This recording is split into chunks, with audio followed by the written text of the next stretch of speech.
જય બલરામ. ભારતીય કિસાન સંઘ કચ્છ જિલ્લા મંત્રી વાલજીભાઈ લીંબાણી. મારે વાત એ કરવાની છે કે કચ્છની અંદર ખેડૂતોને ખેતી કરવી એ ગુનો સાબિત થયો એવું લાગે છે. તો ખેડૂતોને એટલા બધા પ્રશ્નો આવી ગયા કે કિસાન સંઘથી એક પછી એક પ્રશ્નો આવતા જ રહ્યા. એમાં ખાસ કરીને 10 મુખ્ય પ્રશ્નો, જમીન બારાના પ્રશ્નો હોય, રાસાયણિક ખાતરના પ્રશ્નો હોય, ટાવર લાઇનના પ્રશ્નો હોય, અનેક વિવિધ પ્રશ્નો લઈને ખેડૂતો અમારી પાસે રજૂઆત કરે.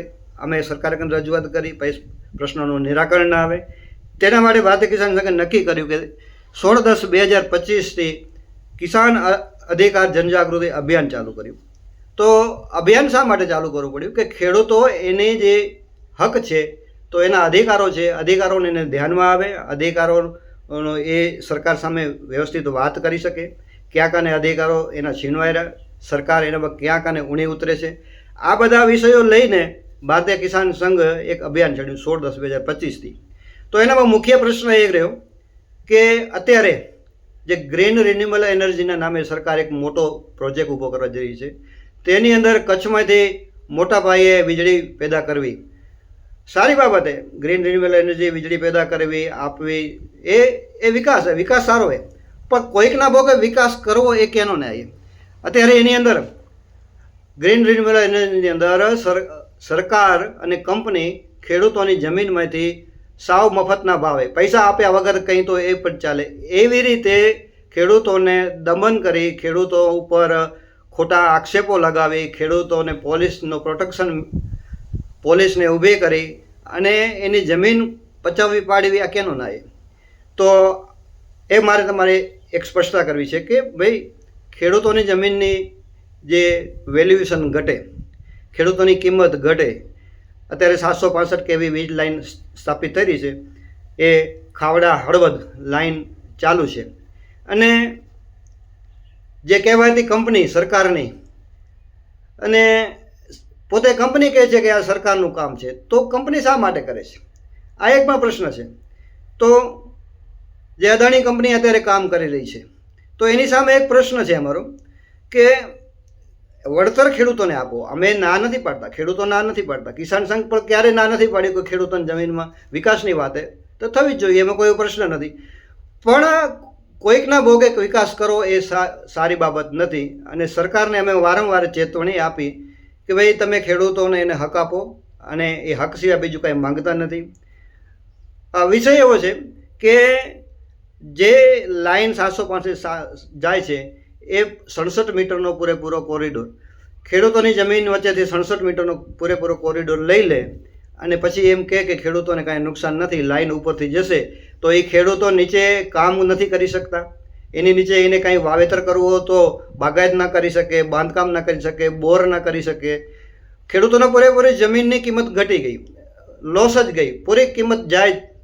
તો સરકારને આ વાત સમજવી જોઈએ અને એની બજાર કિંમત પ્રમાણે એને વળતર આપવું જોઈએ. તો અમારો આ મુખ્ય વાત છે. અત્યારે કોરિડોરના ફક્ત ને ફક્ત 80 રૂપિયા એ આપે છે અને થાંભલા વચ્ચેના જે મીટર આવતા હોય એ મીટરના જંત્રીના 200% લેખે આપે છે. તો જંત્રી તો ક્યાંક સાવ નોર્મલ હોય તો ખેડૂતોને મળે શું? જમીન એની 8-10 એકર જમીન જતી રહે અને 5-10 લાખ રૂપિયા મળે તો કંઈ એ સારી બાબત નથી. તો એની જે કિંમત, જમીનની કિંમત હોય, એનું વેલ્યુએશન ઘટતું હોય એ પ્રમાણે કિંમત મળવી જોઈએ. આ મારી મુખ્ય વાત છે.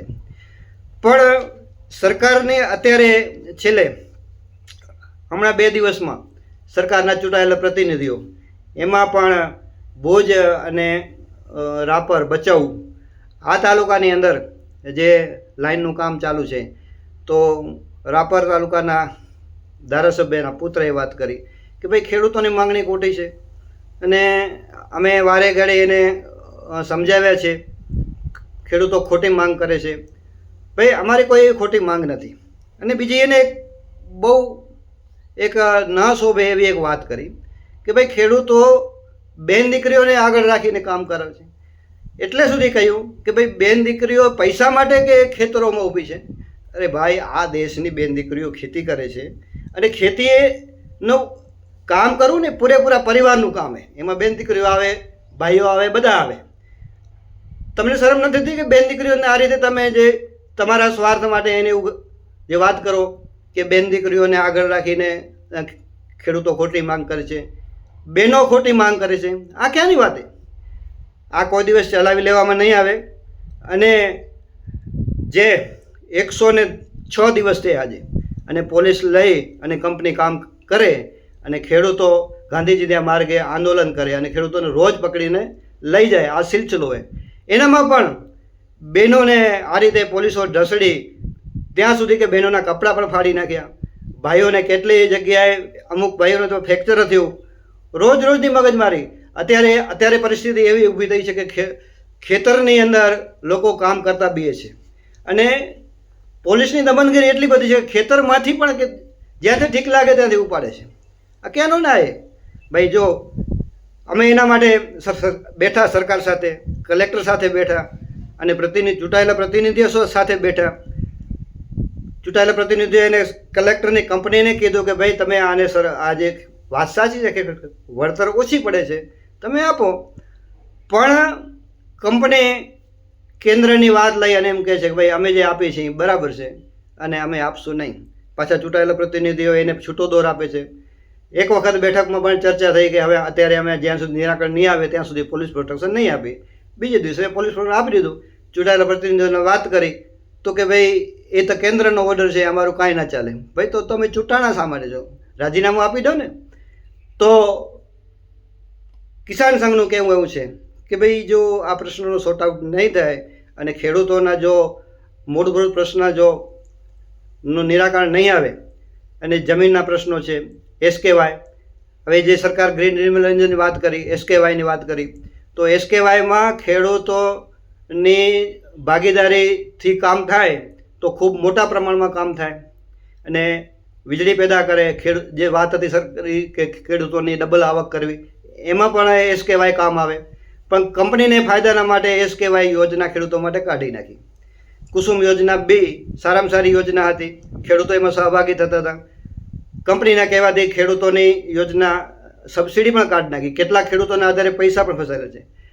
એક ગંભીર બાબત એવી છે કે અત્યારે પણ ઘણી બધી જગ્યાએ અમારી પાસે પ્રશ્નો આવેલા છે કે ખેડૂતોને કંપનીએ વાત કરેલા પૈસા મળતા નથી, કંપનીએ જે નક્કી કરેલા પૈસા મળતા નથી. અને એનામાં પણ આ બધા ચૂંટાયેલા પ્રતિનિધિઓ કંપનીની દલાલી કરે, વાયવાઈ કરે કે ખેડૂતો ખોટા છે. ક્યાંનો ના એ?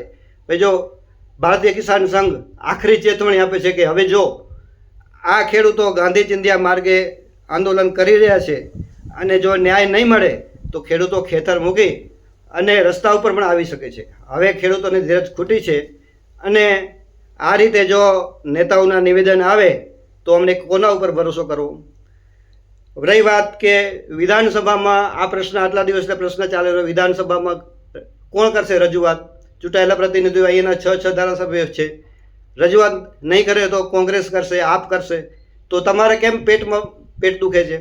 અને અહીંયા કોઈ ખેડૂતોની પૂછા કરવા આવે, અન્ય કોઈ પક્ષ પૂછા કરવા આવે તો કહે છે કે ભાઈ તમે એના પાટલે બેસી ગયા. ક્યાંનો ન્યાય? ભાઈ તમે આવો, પ્રશ્ન સોર્ટ આઉટ કરો. ભારતીય કિસાન સંઘ કોઈના પાટલે બેઠું નથી. કોઈ પણ સરકાર હોય ભારતીય કિસાન સંઘને લેવા દેવા નથી. ભારતીય કિસાન સંઘ ખેડૂતોના પ્રશ્ન લઈને આગળ વધે છે, વધશે અને જ્યાં સુધી ખેડૂતોના પ્રશ્ન હશે ત્યાં સુધી કિસાન સંઘ લડત ચાલુ રાખશે. જે પણ પક્ષ હશે એની સામે લડત ચાલુ રાખશે અને ખેડૂતોને ન્યાય નહીં મળે ત્યાં સુધી પેલી ભારતીય કિસાન સંઘના નીતિ નિયમ મુજબ પેલી વાટાઘાટ થાય, ચર્ચા થાય, છતાં પણ ના માને તો ઉગ્ર આંદોલન થાય. પેલી વાત કરીએ પછી લાત પણ મારીએ. તો મહેરબાની કરી અને આ વાત સરકારને સંભળાતી હોય તો જલ્દીમાં જલ્દી આ પ્રશ્નોનું નિરાકરણ આવે. અને હવે ખેડૂતોની ધીરજ ખૂટી છે.